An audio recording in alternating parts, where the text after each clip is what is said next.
Hey guys, welcome to Boxing Squad for boxing news and views from around the internet. And another heavyweight news mashup video today, starting with Tyson Fury, the first of a couple of Fury bits of news. His father, John Fury, saying that his son is likely to come in heavier for the rematch with Deontay Wilder in February 2020, although that fight has not officially been announced yet. But of the rematch in Tyson Fury, John Fury says, back in September in his last fight, we've seen what adjustments needed to be made in a big way. But Tyson this time, don't forget, he will be a different fighter. He will be weighing in heavier, closer to his weight. He's 6'9", he can carry close to 18 stone, 10 pounds, even 19 stone. But once he drops that 7 or 8 pounds, the power seems to go with it. Up at 18 stone, 12 pounds, I had him on the pads last week and he was ripping my body in half. When Tyson went the first time against Wilder, a welterweight could have hit harder and he couldn't beat him then. But Tyson is working on technique now with Sugar Hill to knock this man out. That's John Fury, Tyson Fury's father. And just to refresh memories here, so for the first fight, he was 256 pounds. And if they're talking that he's going to weigh somewhere around 19 stone, that's 266 pounds. So effectively, he may weigh in close to 10 pounds heavier than the first Wilder fight. But people do forget, I think, that against Tom Schwartz, he was heavier than the Wilder fight. He was 263.5. And at that weight, he looked very good. He looked sharp. He looked powerful against an overmatched opponent in Schwartz. So maybe we can read something into that weight. There certainly was a different looking Tyson Fury in the Schwartz fight, in the Warren fights. He was 254 pounds for Otto Warren. That was a couple of months after 263 for Tom Schwartz. Against Warren, looked a little bit listless right from the get-go. Didn't quite look as sharp and on his toes as he did for the Schwartz fight. So maybe there is something in that from John Fury, with Tyson Fury potentially coming in heavier the second time around. Will that translate to a KO? Well, that is another story. There were some moments in the first fight where it did look like Deontay Wilder was buzzed by a couple of Fury shots. And actually, Andy Lee, Tyson Fury's cousin, he is part of the sort of a team now that is going to be training Tyson Fury for this rematch. Also, Sugar Hill steward. This is after Ben Davison was outed. But he has said, and this is to the BBC, this is Andy Lee, I think Tyson, for the Wilder fight, will have to do what he does. Feint, move, be tricky, unpredictable. But also have a little more authority in his punches. He hurt Wilder several times first time around. With Sugar Hill in the corner, if he has him hurt again, I think you will see Tyson going for the finish. And that was one of the things after that fight that Freddie Roach, who was in the corner for that fight, along with Ben Davison and also Ricky Hatton, Roach had stated that he thought the tactics were wrong and that Fury should have been more aggressive and should have been going for the knockout, not being as defensively minded late in the fight as Ben Davison had Tyson Fury. So will we see a more aggressive Tyson Fury in the rematch? Some of this could be gameplay, but if he does have Wilder hurt, maybe he will put the foot down, drop the hammer and try to go for the knockout. But that in itself against Wilder, who's very tricky himself, unorthodox, athletic, and he can also get punches away from awkward angles. It's certainly not just as easy to say that Tyson Fury is going to knock Deontay Wilder out. But it's a good rematch and one we all want to see, and it's the biggest fight on the horizon on the calendar at this point. Not a lot early in 2020 at the moment. So also talking to the BBC, Andy Lee has said he had no idea why Fury and Davison parted ways, but he says, I would like to see them reconcile and get back. It's not too late. I'd like to see them get back together, and if I can be a bridge for that, I will definitely be pushing it.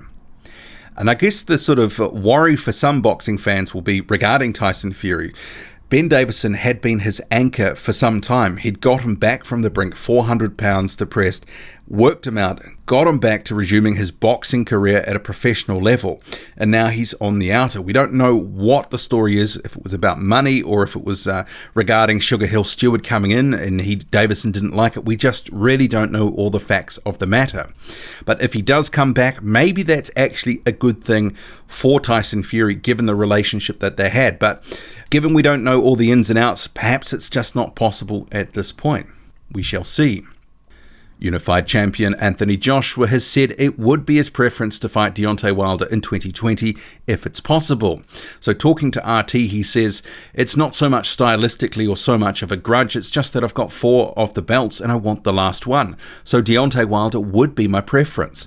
Honestly, since I've been back, it's been 2 weeks and I haven't even had a chance to think of my New Year's resolution, let alone who I'm going to be fighting next. Whoever's the better opponent would be the ideal for me. I'm not too fussed. If you look down the record, we've fought champions, great fighters, so another one on that list would be an honor for me because I think it builds legacy. I don't really shy away from the challenge, so whoever steps up first will definitely get the opportunity to try and take my belts." Currently, the IBF and WBO have ordered that Joshua face their mandatory challengers, Kubrat Pulev and Alexander Usyk, respectively. They have until early January to work out some sort of deal, either to fight, step aside, or vacate a title. We'll see what happens with that one too. But the Deontay Wilder talk realistically probably needs to be stowed until the back end of 2020 at the earliest, given both Joshua and Wilder have fights coming up with Fury and Joshua as mandatories. And there may be a third fight between Tyson Fury and Deontay Wilder, depending on the outcome of that rematch.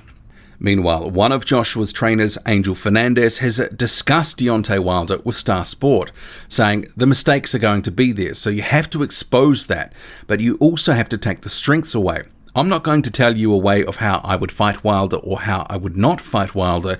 It's kind of like break him down with the analysis he's done with the team, bring in sparring partners, and then it's like a process. As you see the sparring going, you do some adjustments here, some adjustments there. You watch the fight again. It's a process. That's how it's been done with Ruiz this time. As a camp sparring partners, things were changing. I want you to do this. I want you to do this. And also he added, and with Wilder, we know how dangerous he is with his right hand. With Ortiz really should have beat him. But I think his age plays a part in it. I think if Ortiz had have been 28 years old, I think he would have beat Wilder. Wilder, boxing-wise, I don't think he's got the ring IQ or the intelligence in the ring, but he's got that one right hand. Fury found that out. He outboxed him for 12 rounds, and at that last moment, the man only needs one hand. It will be an interesting one, and if I'm part of it, oh my God, I will take it with both hands. It's great for the sport. Don't get me wrong, it's great for the sport, and it's something that drives Josh to achieve and become undisputed. Every single boxer would want to do that, especially in the heavyweight division. Moving on, promoter Frank Warren has touched on Daniel Dubois as well as his new heavyweight David Adeleye in his new column.